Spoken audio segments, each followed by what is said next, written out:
just on a little late morning hike. I've been desperately missing nature as I've been quite busy, and my walks, I've still been going for walks every day, but more like on the lake where I am or down the road, not like in the woods so much, and my usual long solo walks.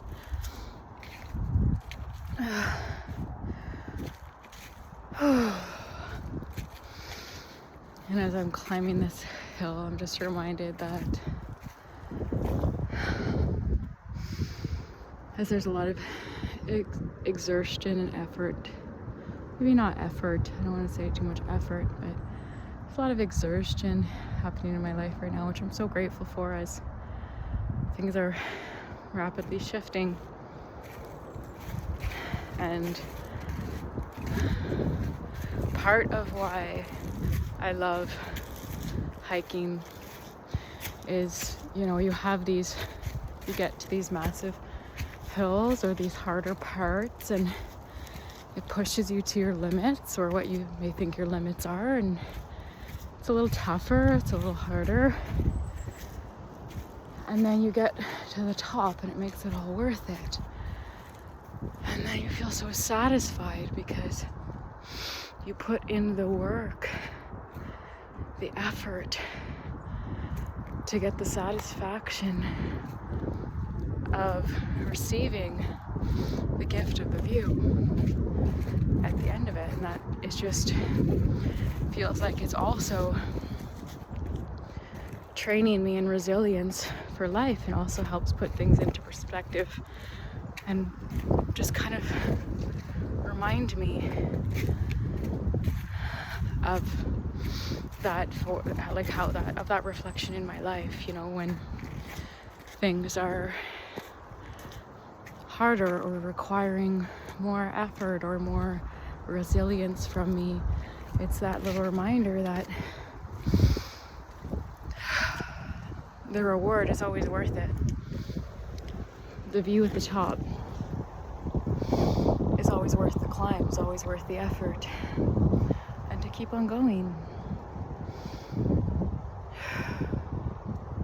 It's like that satisfaction that comes after a good workout, It's like you have to push and you're putting your body through all of this, but then you feel so satisfied after you have a good workout, and you feel so good that you did something hard hopefully for the reason to love yourself and love your body, to do something good for yourself. And that is not always easy. It's not always easy to choose to love ourselves. It's not always easy to take care of ourselves. Sometimes it's hard work. Sometimes it requires us to push ourselves to beyond our limits. Like fasting or getting out in nature or working out or setting boundaries. Self-love is not always easy. There's a lot of breaking patterns and facing our shadow and feeling our feelings, and that's not easy. So I feel that, when I train physically, when I go for big long hikes or I work out or I do these more physically demanding things that are so rewarding, they're also training me to be in other areas of my life, to be more resilient and to push forward, to keep going and taking that next step, knowing that there's always a reward and that the effort is always worth it,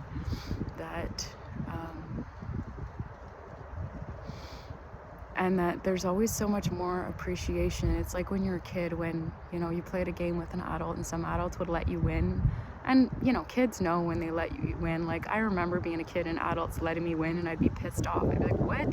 You think I can't win this myself? And I would feel defeated. I would feel like I didn't really win.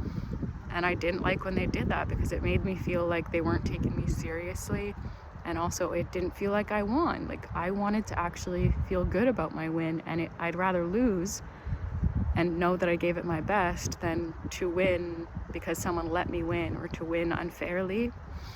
And it's kind of the same when you work for something and you put your energy into it, and you really give something your all. You really give yourself to life and whatever you're creating, whatever you're working on, and you get to finally see the results of that after whatever amount of time or energy you put into it. It's so satisfying and rewarding because you did that. You created that. You worked for that. That is your blood, sweat, and tears that went into that. And it's so rewarding, and you wouldn't appreciate it so much if it was just given to you. And we know this, if someone just like gave you what you're working for and was just like, yep, here, you would take it for granted. Most likely you wouldn't really appreciate it because you wouldn't really know what went into it, what the other person may have put into it. So when you put yourself into something, your passions, your creative process, whatever it is that you're creating, your work, your whatever it is, you also get the reward. And it is a reward. I think it's part of the best part is to see the finished product and to see the results of your energy, of the work that you put into something, to see that reflection. And it's so satisfying. And that nature, going for my long nature walks, kind of reminds me of that when I'm going through, harder points in my life, or have to like exert a little bit more in my business. And when I'm going for the nature walks, it's just a reminder like of the reward we get from the exertion, to trust the exertion, that there's times where it's easy walking, like when I'm done chilling on top of this beautiful view of a hill that I just climbed up, I get to walk down the hill where it's easeful, where I get to run down part of it because it's so steep that it's just better and more fun to run down, and just like lights up my inner child to like run and swing around trees and stuff. So I get to have that experience, but there's every hill has an up and a down. So to just trust the process, and there's going to be exertion, but then there's going to be ease. There's going to be exertion, there's going to be ease, and there's going to be the peaks that feel ecstatically blissful and incredible, and then you're going to go down again, you're going to go up again. So it's just to trust the process and enjoy every bit of where you're at on your journey. The effort, the ease, the flow, the resistance, all of it is part of it. And if you didn't have, all of it is part of what makes it the experience of life, that give it the juice, the stuff that really fulfills, the sustenance to life. It feels so full when you can embrace all the aspects of it.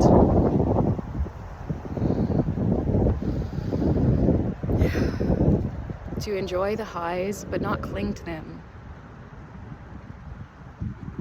To appreciate the highs as much as the lows, knowing that they're all perfect and they're all equally as important.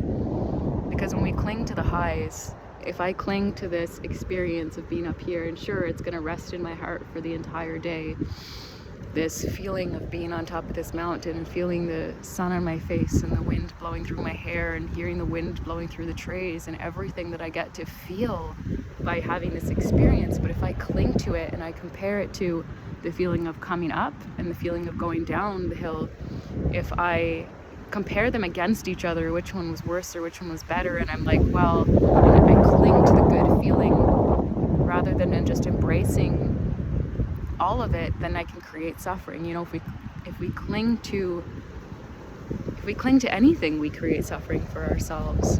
So it's about enjoying every step of the journey, enjoying every aspect of it without comparison or clinging or attachment, to just be with what is now and enjoy what is now. I enjoyed the climb up the mountain, and I'm enjoying here and now. I'm enjoying being on top, and I'm going to enjoy going down the mountain, and they're all different experiences that created different feelings within me, but I enjoyed them all and I appreciated them all.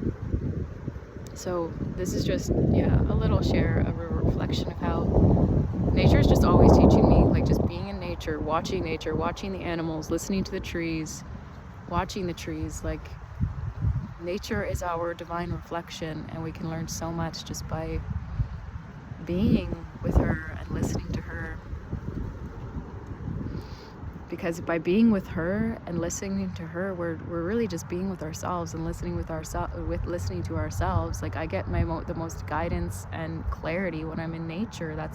It's where I go for my answers. It's where I go to pray it's where I go when I'm looking to clear my mind, when I need support, anything. I go to nature. I go to the Divine Mother.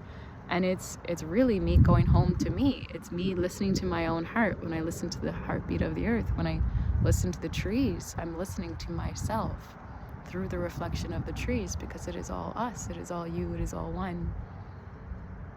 So, yeah. This is just your little reminder to enjoy whatever phase you are at in your life, because this too shall pass. The exertion will pass, the ease it'll all pass. This too shall pass. So wherever it is that you're at, whether you're experiencing something that's not so enjoyable, or you're experiencing something that's so, like, incredibly blissful, it will pass. So make the most of it and enjoy it and be present with it. Even the hardest moments, looking back on my life where it was like, it was breakdown after breakdown and I couldn't see the light at the end of the tunnel. Looking back, I'm like, man, those were beautiful, powerful moments. I wish I would have been a little bit more present or whatever. And for the most part, I was present. But when you're in certain moments, even when you're in like good moments, I still find myself like excited for the next chapter, excited for the next and the next and the next, and not being as present as I could be. And it's just a daily practice to be here now, to just come back to the now over and over again. Right now is all that's happening. Everything is just unfolding naturally, and I don't have to do so much. I don't have to think so much. I don't have to plan so much. I just have to be present with what is now, and everything is unfolding naturally for me, through me. And the less I push and pull, and the more I surrender to what is now and what is unfolding naturally, the more easeful I will float down this river of life, without trying to swim upstream, and the river's carrying me the direction I need to go anyways. But I'm creating a lot of suffering or hell for myself if we're fighting that and creating resistance and getting caught in the mind of what do I need to be doing, and all the stories that the mind tells us. But it's just a daily practice of returning to the now and being present.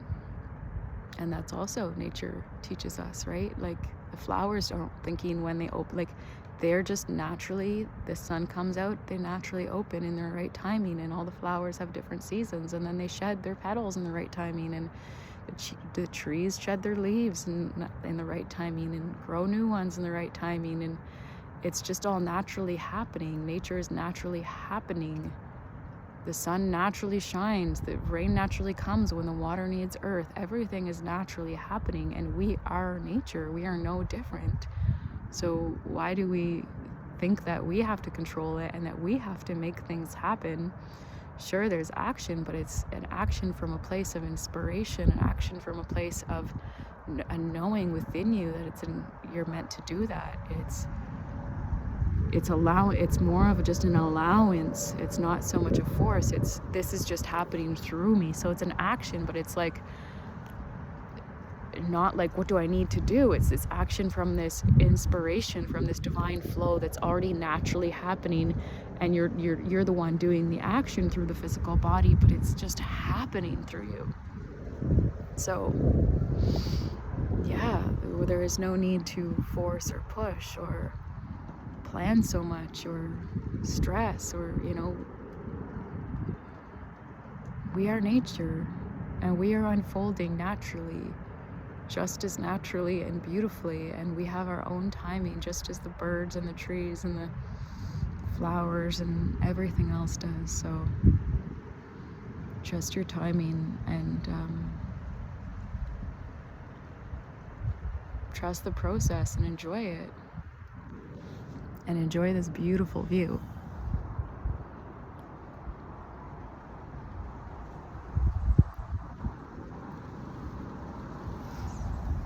favorite spots around here. Anyways, I gotta start descending this mountain. Much love.